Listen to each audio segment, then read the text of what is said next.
Welcome, everybody, to Looking Ahead, the Ryno Power Hour with Ryan Hughes. That's me.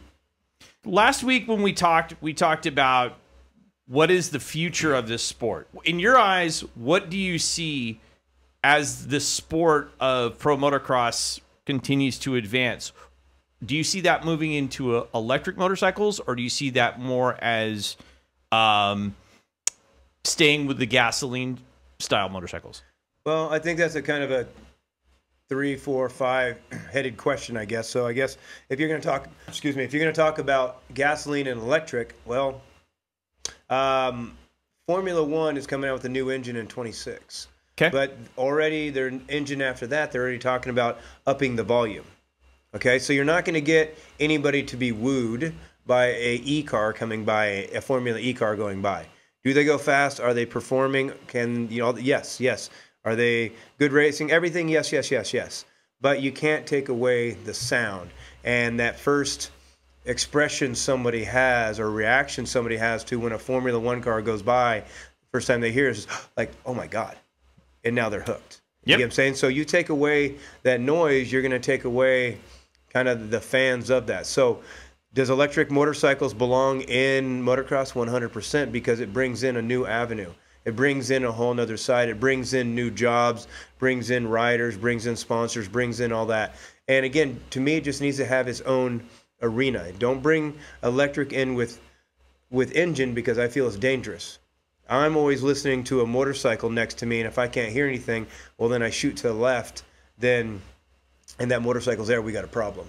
Right? So maybe have a different arena, more like an urban, bring it more into like the cities of Barcelona, the cities of Paris, the cities of LA, the cities inside, through the cities, make something different, whatever that is. But you can't compete with something that is pretty, you're not going to compete with a gate of 450s blasting off the gate.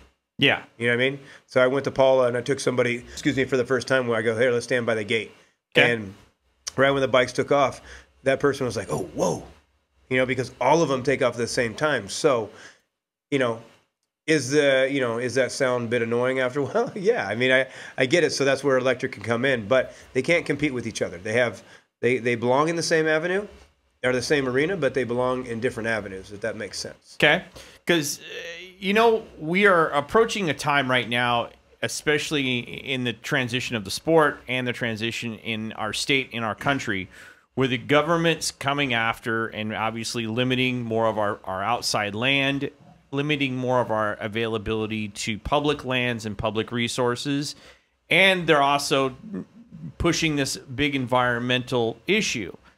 And I don't think one of the things that nobody's thought about with the electric, and you brought it up just now, which is the safety issue. Because how often are you on the track and you're riding with your ears as much as you're riding with your eyes? Oh, yeah. Again, you have to ride with your ears behind you.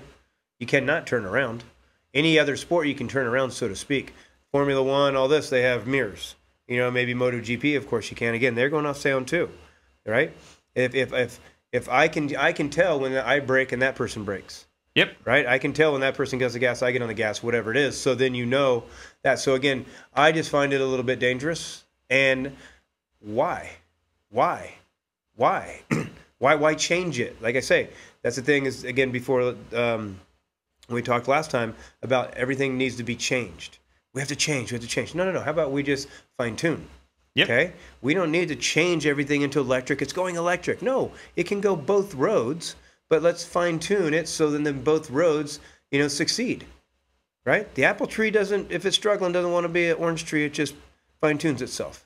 And so it's the same thing in the sport and everything else we do.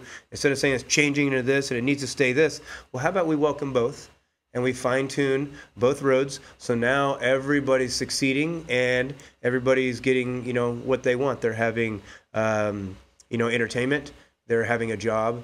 They're making a career, or this person likes engines and this younger guy likes electric. Cool, but they're still in motorcycles and they still give the same excitement and thrill, and that's what the hook is, right? Yeah, totally. So you were there, obviously, and I think you and I have had this conversation a while back about 250 and 450. And when they moved the division from two-stroke to four-stroke, and they made the 250 equivalent in four-stroke the 450, and they made the 125 two-stroke equivalent into the 250, do you think that was necessarily good for the sport? Well, I think it was good for the sport because of progression, technology. You know, because again, we look at the 450s now, technology is like, whoa, the two strokes, it was done. You know, where are you going to go from there? And even MotoGP's gone away from it. The two-stroke only, that's it. Now, did it ruin the racing? Yes, it made the racing more boring because the four-stroke is ridden completely different, which allows a different style of racing. And now how good the bikes are now, you know, it's a whole different thing. So I was there the first race when Doug Henry won. I got second at Vegas. And, you know, he got the whole shot. I think I was like third, fourth. I got into second, started closing him down. But just the traction he had, you know, and I was kind of the only person that could really hang with him because it was super, super, super hard packed blue groove. So it worked really good on that for that bike. But I grew up at Carlsbad Raceway. So blue groove, purple groove was like my condition.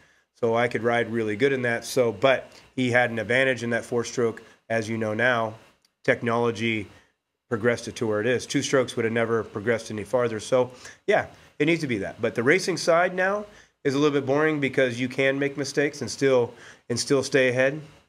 You can make mistakes and still jump that jump. And now the bikes are so good, it's not about really speed. It's about precision and riding that bike perfectly. If you ride that bike perfectly and use it the way is designed and tuned and all that, you don't have to ride as hard anymore. You know, I mean, look at the guys aren't riding as hard as they used to. Like even the Bubba and Ricky times, they were more way out of control because the bikes weren't as dialed. You look at the two strokes, man, we were like a bunch of puppy dogs fighting all over each other because we couldn't get away from each other because one guy would make a mistake, another guy would get a good line, another guy missed a shift, another guy cased it a little bit. You know what I mean?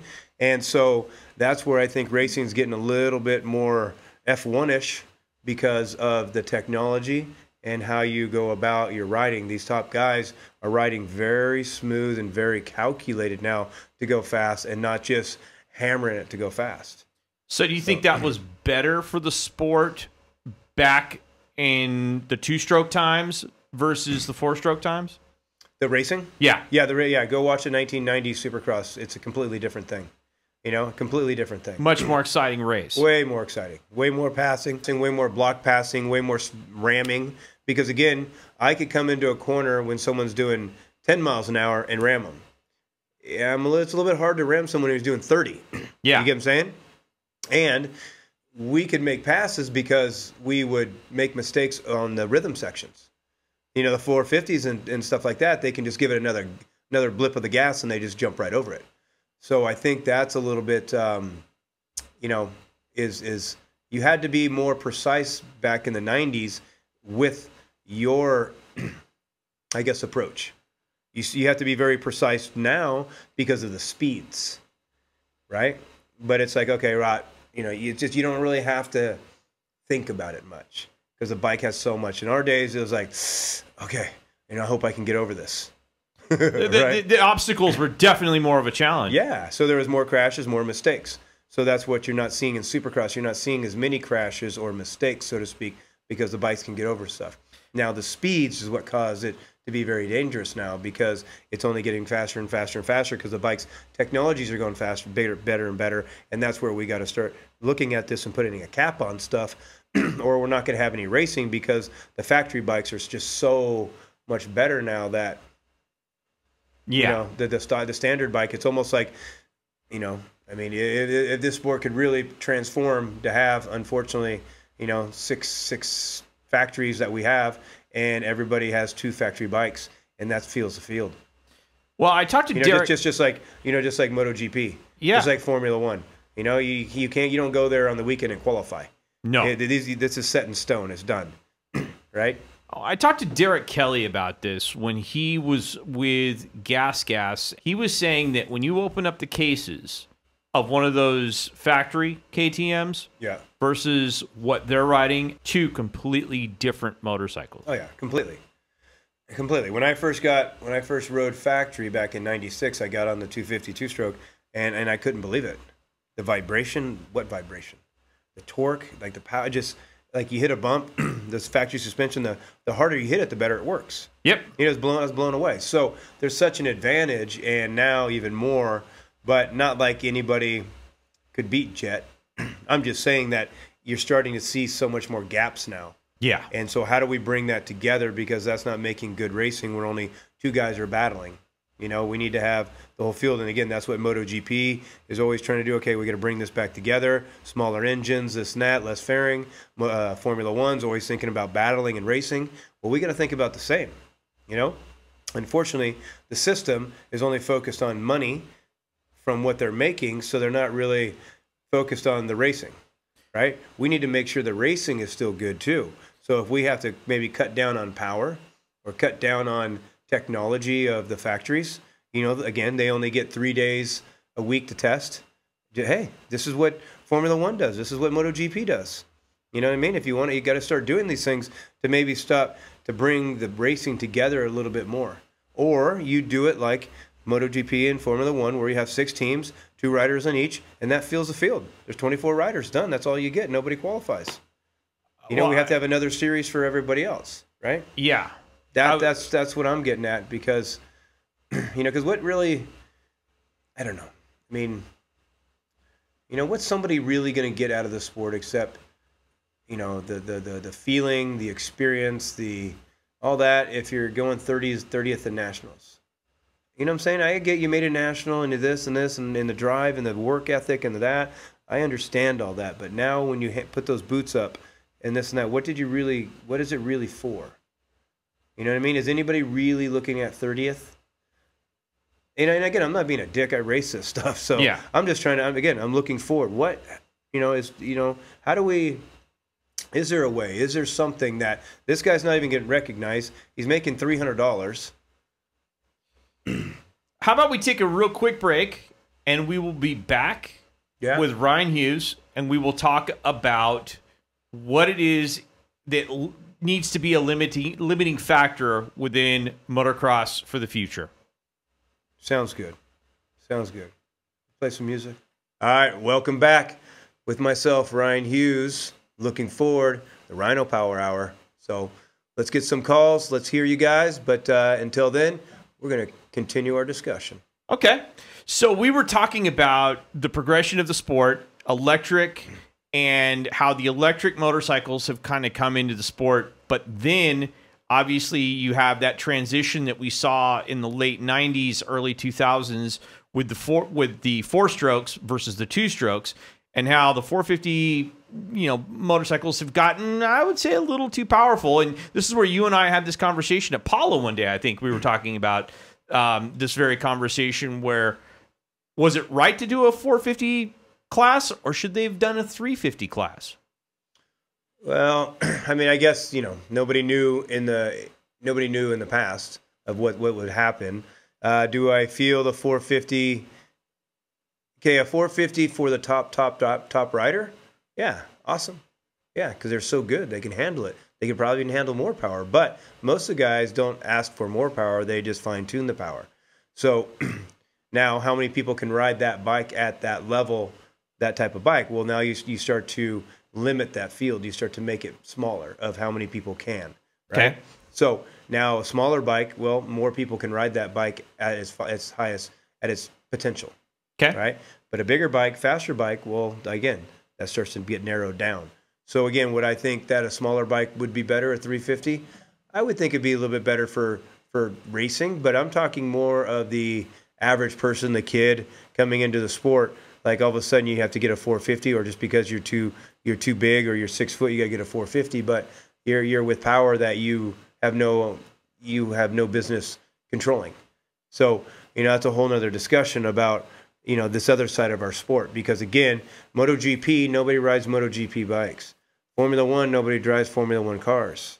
NASCAR, nobody drives NASCAR car. You know what I'm saying? Yep. But in our sport, everybody rides these motorcycles that Jet Lawrence rides, type of thing. So we have a different approach on things. A different, I guess we get a bunch of different situations. I wouldn't even call it issues, just situations that can be looked at and fine-tuned. But again, our sport isn't big enough because we don't have those big outside sponsors, or do we sell enough product to be able to have so many different ideas of, okay, these bikes are for this and these bikes are for that.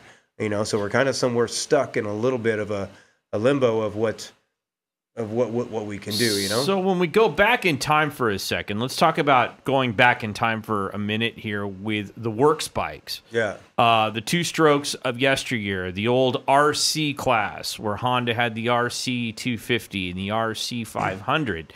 And the RCs were the works bikes, whereas you would go to your local Honda dealer and buy a CR, and that was your two-stroke, off the showroom floor two-stroke racer. The RC bikes were so much more powerful and so much faster that the AMA jumped in and basically stopped the works program amongst the manufacturers.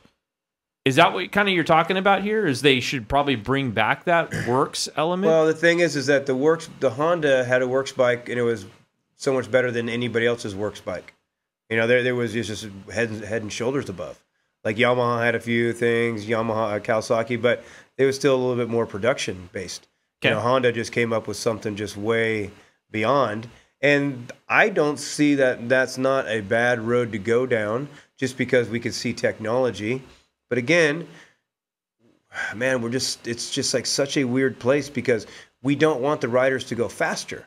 It's just going to get this more dangerous. We don't want them to jump bigger. It's just going to get even more devastating, right? Yeah. When it's on road in a street, that's a whole different story because nothing's changing. You slide, you don't stick. There's no other obstacles to impale yourself in. So it's such a crazy subject to talk about because would you like to see the sport progress with technology in this and have that, MotoGP Formula One kind of look and prestige and like I say, technology? Yeah, it'd be cool. But, like I said, again, we don't have our sport isn't big enough yet. And then what about all the other riders? What about it? Where's the series for them? It's So I'm thinking like a Jet Lawrence on a Works Edition 350. Yeah. Versus Joe Blow goes down to the local Honda dealership HYR in Redlands and picks up an off the showroom floor 450. Mm-hmm. Do you think that would be a fair match of power to skill? You got to ask that question again. I'm a little bit. So if Jet is on a 350 and some. So if you had Jet Lawrence on a Works Edition 350, where Honda factory can do whatever they want, but they've got 350 cc's maximum, versus Joe Blow, the average rider that we see out at Paula, or we see out at Glen Helen, goes down to your local dealer, picks up a stock 450. Do you think that's a fair match, power to power? I would imagine it'd be a fair match by that time. Yeah. Okay. By that time, yeah, for sure it would be. Maybe even more. But because what they can do to them. So again, it's not the top guys again riding the big bikes. It's the average guy riding the big bikes. Okay. We also have to look at making the sport safer too. To a point. That's what I'm thinking. Again, our sport is unlike any other sport. Yeah, it's unlike any other sport because I know they deal with stuff in car racing, but there's a pinnacle in car racing. There's a pinnacle in in road racing. Well, NASCAR like slowed down, NHRA slowed down. Yeah, MotoGP's slowing down. All these things. So the thing is yes, we need to slow it down maybe for racing, but I would love to see the progression in technology. I'd love to see the sport in that professionalism that, that MotoGP and Formula One hold. And I feel that this sport could be the most popular sport in the world if we got a ride to survive, just like a drive to survive. Yep. Because our sport has so much more drama, interest, things going on than any Formula One. I mean, you take one rider. They have more going on in probably 6 weeks than the whole Formula One paddock, because those guys don't get hurt. They don't crash. They crash, but they're not Formula One in the weekend. You know, they don't have to train the way they do. They're not going home hurt, riding hurt. You know, just and you know the tracks stay the same a bit because except the grip surface. Yep. Our tracks, as you see with Supercross this year, oh my God, you know it's incredible. So I wish that could be documented. I wish that could be explained. I wish people could see what riders go through.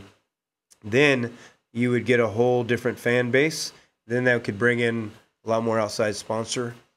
And I just think we're kind of at a sticking point, a stuck point. You know, it's kind of been the same sponsors, the same level of support, the same money, except now these last 3 races. You know, at the Super Motocross thing. You know what I'm saying? It's kind of just been the same. Yeah, we've got some new companies coming in. That's cool, but where's the riders to fill those seats? Right? Where's the riders to fill those seats? Okay, cool. Now you got Ducati coming in, but they're going to get, you know, there's not that many factory guys. And you guys, everybody better be ready for this next wave or this top of the wave to go away. There's 6 guys that are going to go away in probably 2 years. Yeah. And I don't see too many kids coming up that's going to fill those shoes of being that, wow, 450 guy. So does that make you concerned? Like, does this take you back to the Ricky Carmichael days where he was so hyper dominant and went nose to nose in an entire season, kind of like Jed's done? Yeah. I mean, it doesn't worry me. I like watching it. I like to watch. You know, perfection. I guess. Okay. You know, I guess we're all kind of if you like the guy or not. You know. Yeah. But I like to see records be broken. Okay. You know, I do because that's called progression. And you know, so you can't control that. I'm just talking about the sport in general to try to make it a sport that's progressing for the rider that does it for hobby and for what is making the sport so popular, and that's that professional realm. Okay. So, a sponsor here at the radio station, HYR in Redlands, they were one of the dealers that for a while there had a early deal with Stark for the Stark VAR. Yeah. We've all heard about it. Yep.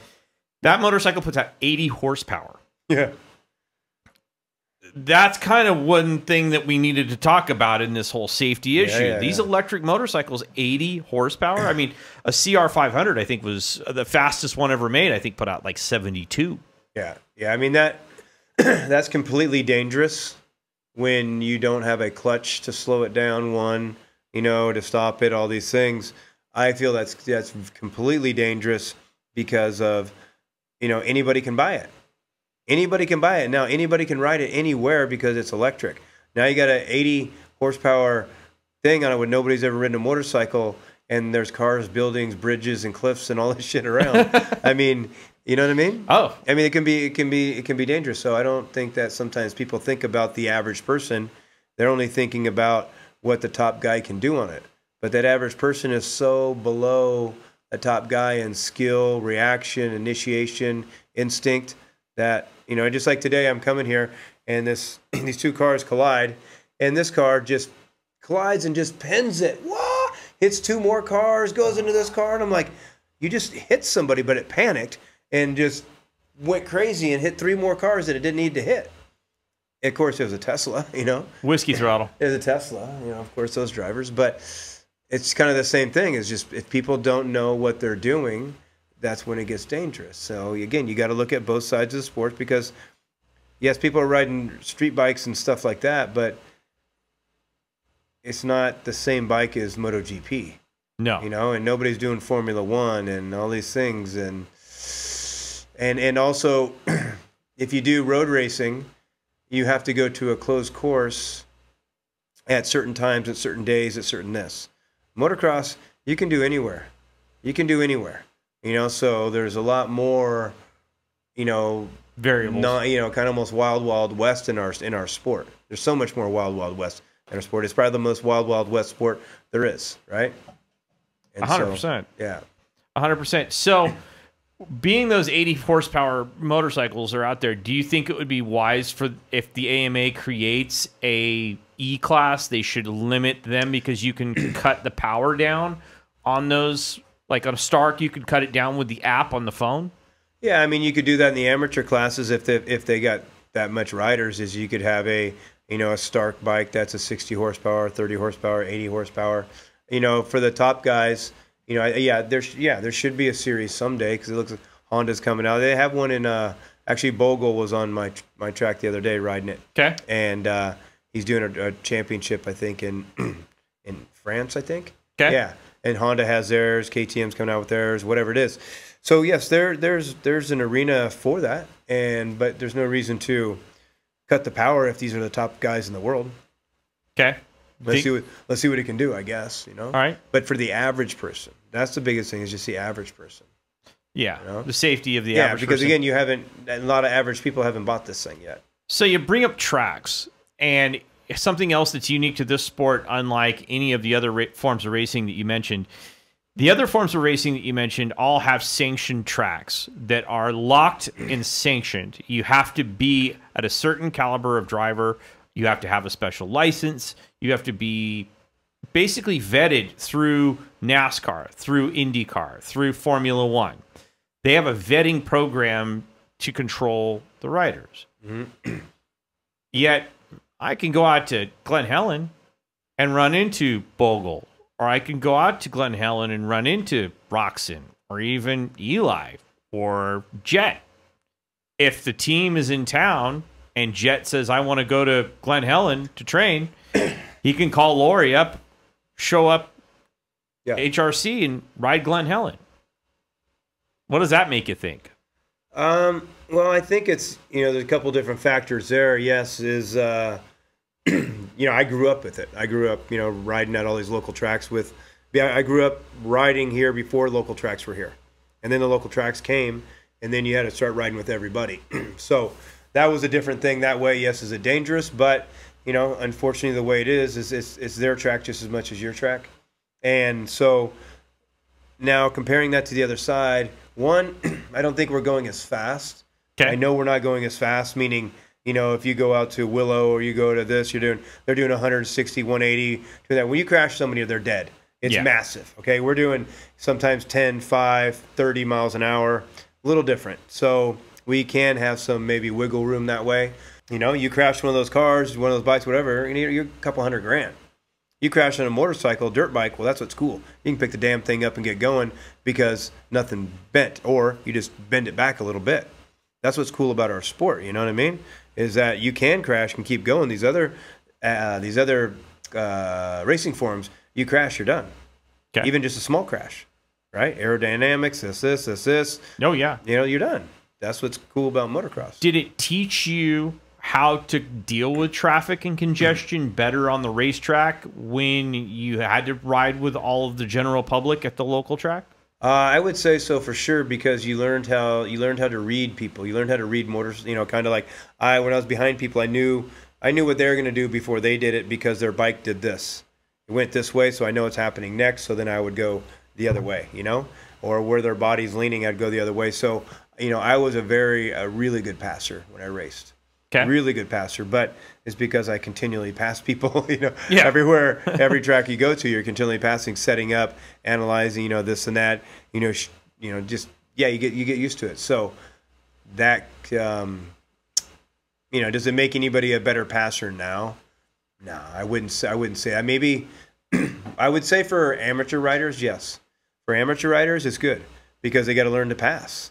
They got to learn to pass, and they got to learn to be passed without changing their line or freaking out or anything like that, right? For a pro rider, you've gotten to a point where you know how to pass and you know how to block and you know how to keep your line and all that stuff. So I don't think it'd be a big thing for a pro rider, but amateur riders, you got to learn how to, Yeah. 100%. Well, let's take a break right now, and we will come back and we will talk about safety, track issues, and the power of these motorcycles. It's the Big 49.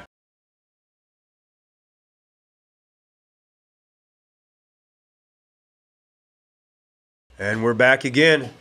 Looking forward with Ryan Hughes, Ryno Power Hour on Big 49 Radio. So what are we talking about, my friend? What are we talking about? We were talking about the safety on a track and how you manage the safety as a pro rider on a public track.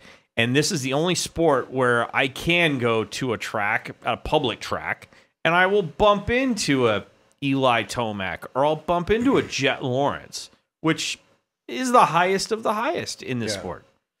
How do you deal with that as a professional rider, being on a public track and negotiating 80 or 100 different riders? There's got to be a level of multitasking that goes through your mind when you go to a public track. Is there some sort of like stranger danger or something that goes on in your head? No, I mean, I guess, one thing is riding the motorcycle. Well, on a track that is continually changing, meaning it's alive, continually progressing, many different kinds of conditions, many different kinds of bumps, many different types of ruts, jumps. There's a lot of stuff, all four extremities moving at the same time. There's a lot of stuff to do when you're riding a motorcycle that starts to become very instinctual. So again, in the first stage of thinking is conscious and competency. Okay. Because I have to think about it because I don't know how to do it. The second level is conscious competency.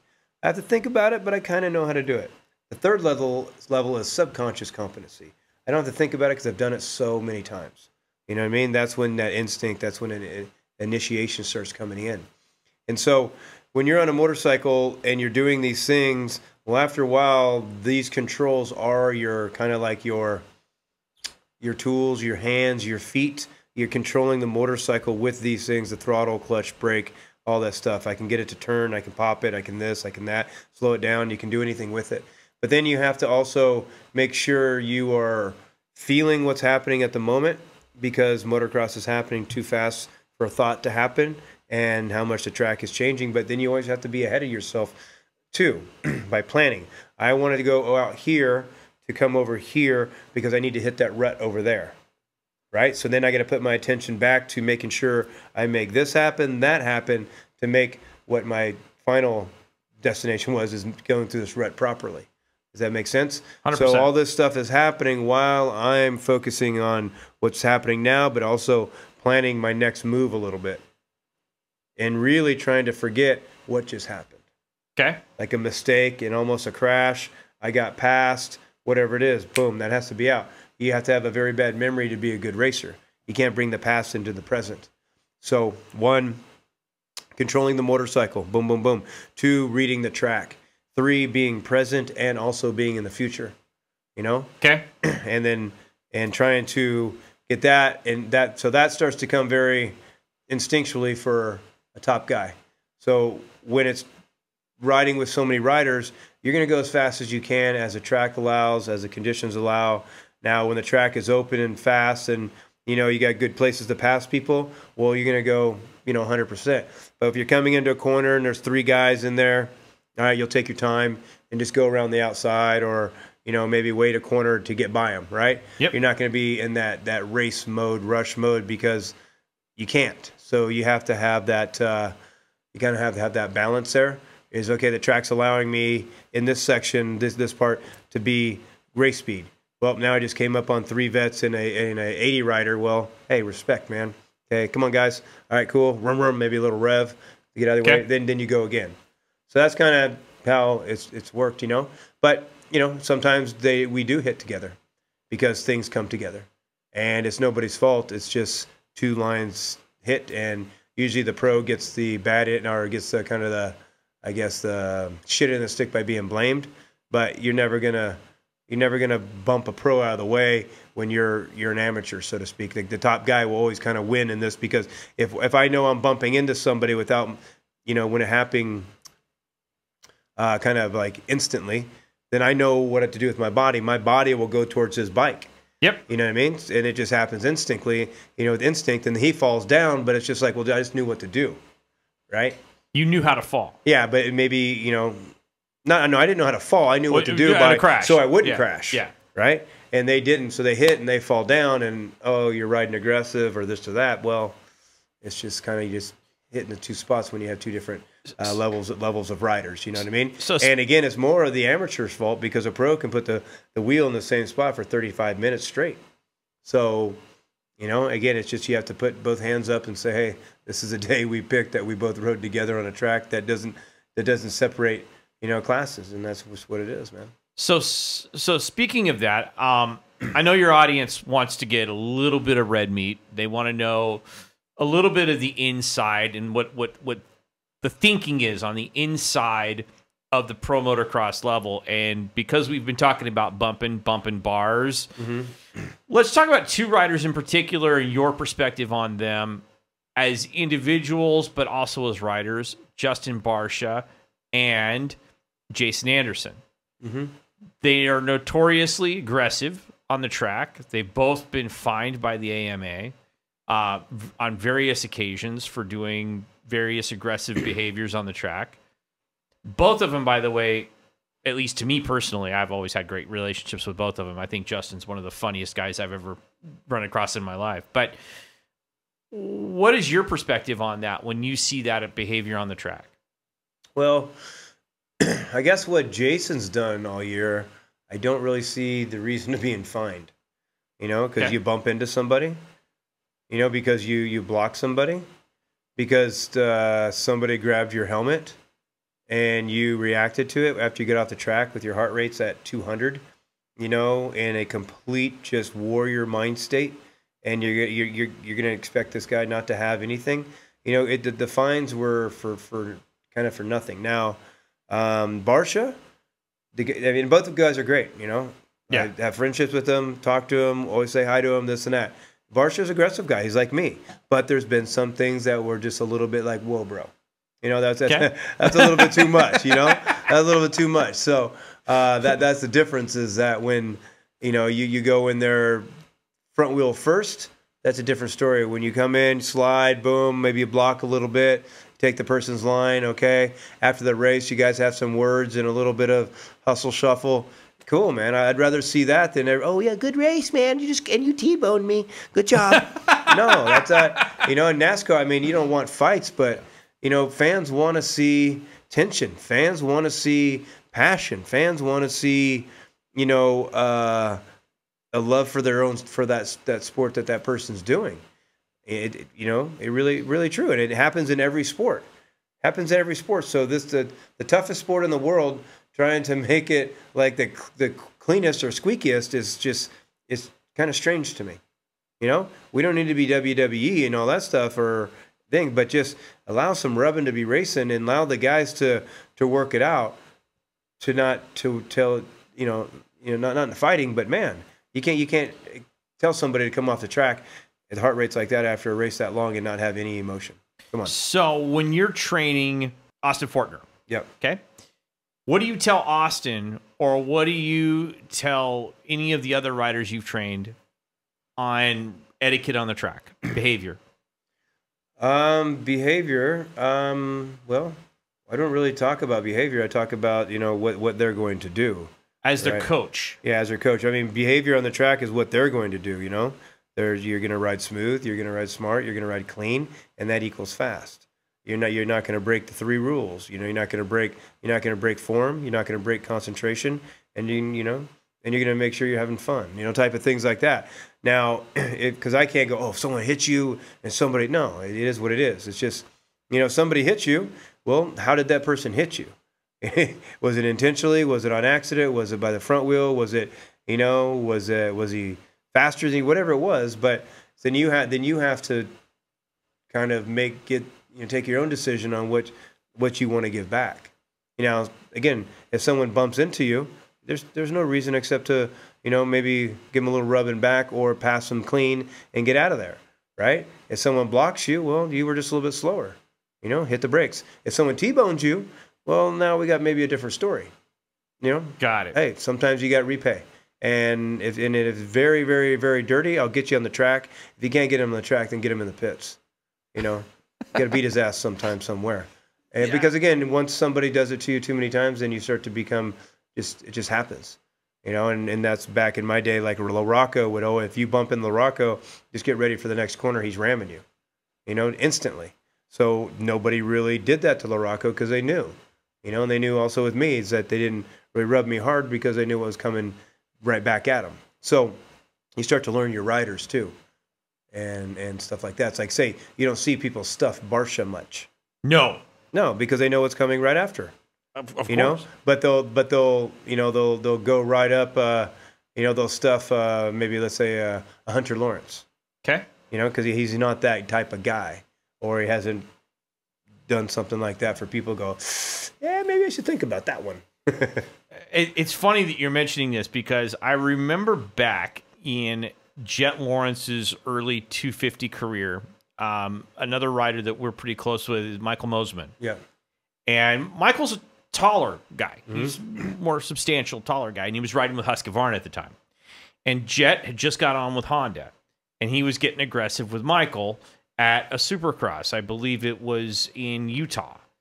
And Jet ran Michael off the track. And you could see it was intentional. It was very intentional.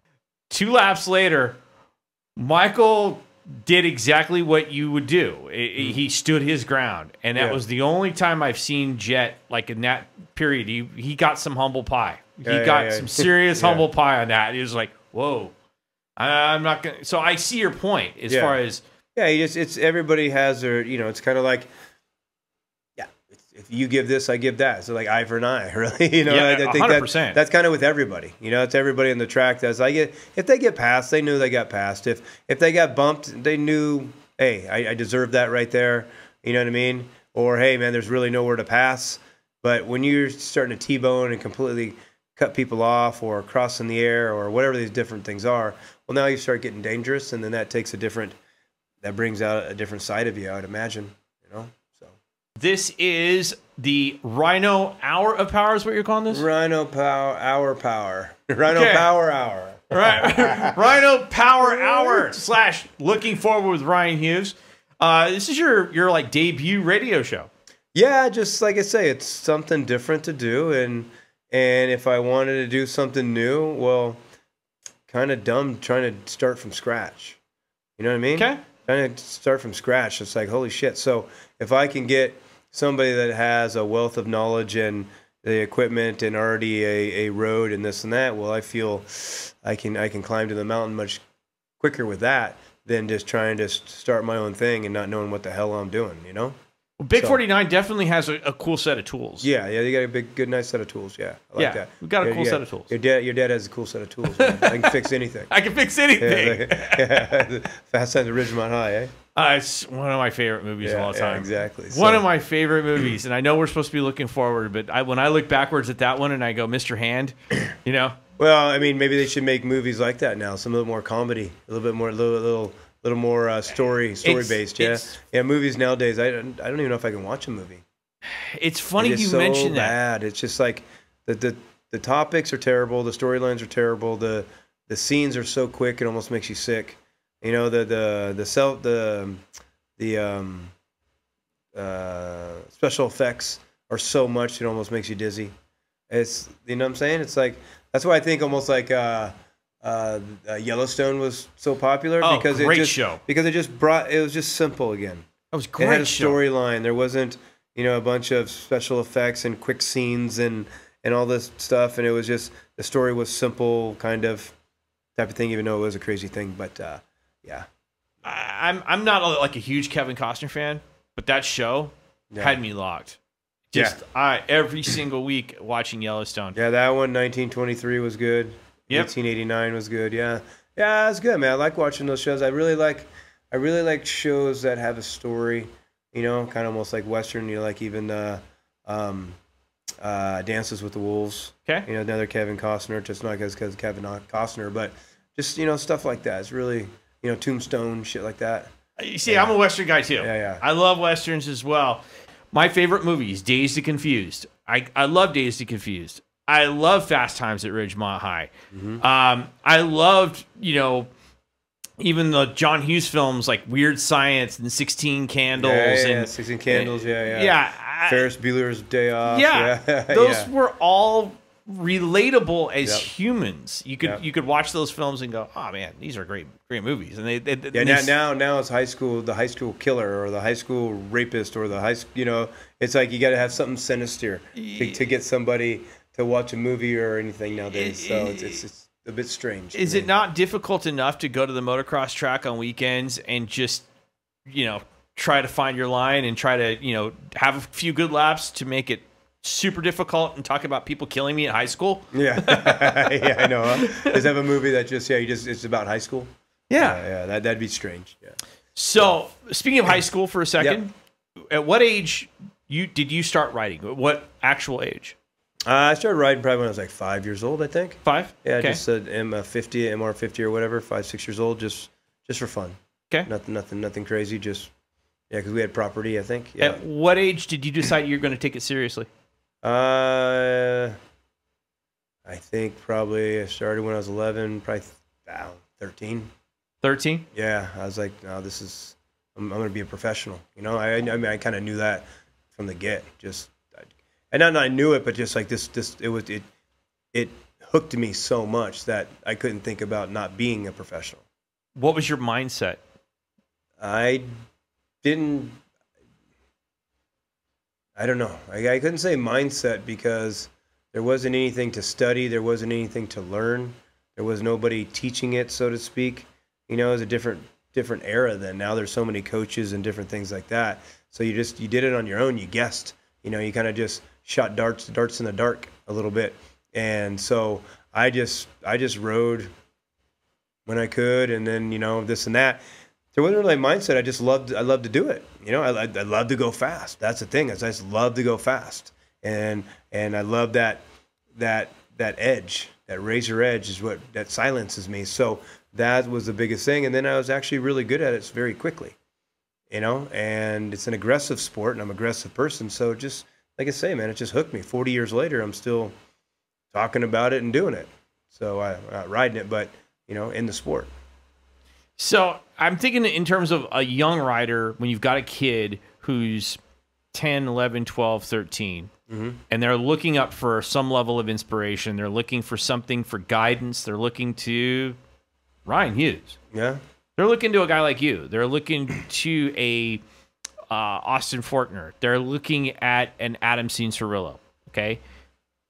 What wisdom would you give them to hone their skill, knowing the fact that they just got an 85 and their dad may have a tractor and he may have built them a few jumps in the backyard? Yeah, good question, because that's the approach into it. And right now I see, excuse me, I see a lot of people coming into it incorrectly as kids, because they're coming in right away and having to compete. They're having to be something. They're having to be fast. You know what I'm saying? And so when you come into something that is very technical and demanding like motocross, and you're going past your development points by, you know, just going fast and trying to be good, because now you're in with this coach that has 5 other kids that are better than you, and you're just trying to go faster because that's all they're telling you is, hey, you need to go faster in this corner, right? And so you get past these development parts, and then you become, at a point, you're going to become stale because you didn't learn to crawl. You didn't learn to suck your thumb. You know what I mean? You didn't learn how to hold your wiener. You know, so you're going to come to a point where your technique, approach, and everything is going to be stale. Is going to, you know, slow down your speed, or you're just going to become dangerous, and you can have more crashes, more injuries, right? So that's the thing, is you can't bring somebody new into the sport and already get him wanting to compete and also thinking that he needs to be fast, right? You need to get him this and develop the kid, not just train the kid. This is a long road. The sport is very difficult, very technical, and it's very dangerous. So you need to make sure you develop the kid and not train the kid. So develop him through his technique, develop him through his approach, you know, develop him through, I guess, also his lifestyle. You know, what's he eating, drinking, watching, this and this, because you're a product of that. And then the biggest thing is make sure you're having fun. You got to make sure you're having fun in this sport when you're young, or it doesn't matter if you get good, because you're going to be bored of it. You're going to be burnt out, or you'll never get to your potential because you're not having fun. It's going to become a drag. So if your son's not having fun, then he shouldn't be racing. And so that's the thing, is like, make sure that you're having fun, because the best days you have racing of anybody is the days you had fun, right? So, you know, don't come in thinking you need to be fast or compete. Learn the skills, learn the fine little things, keep the fun in it, And then you will start to see yourself climb up the ladder and not get hung up on, one rung for a year because of injury, get hung on another one because you're not developing anymore. You're almost to the top, but you're already burnt out because you're not having fun anymore, right? Is there an age that you would say, like, for somebody who has kids out there, and is there an age where you would say, no, don't do this? Is there like a boundary age you would say? 4, 5, 6, 7. I don't really see why you need to be racing.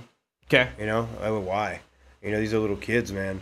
I don't know a person that's at the top that started racing when they're 4, right? Maybe a little bit. They kind of peter out. You're gonna get bored. That's too long.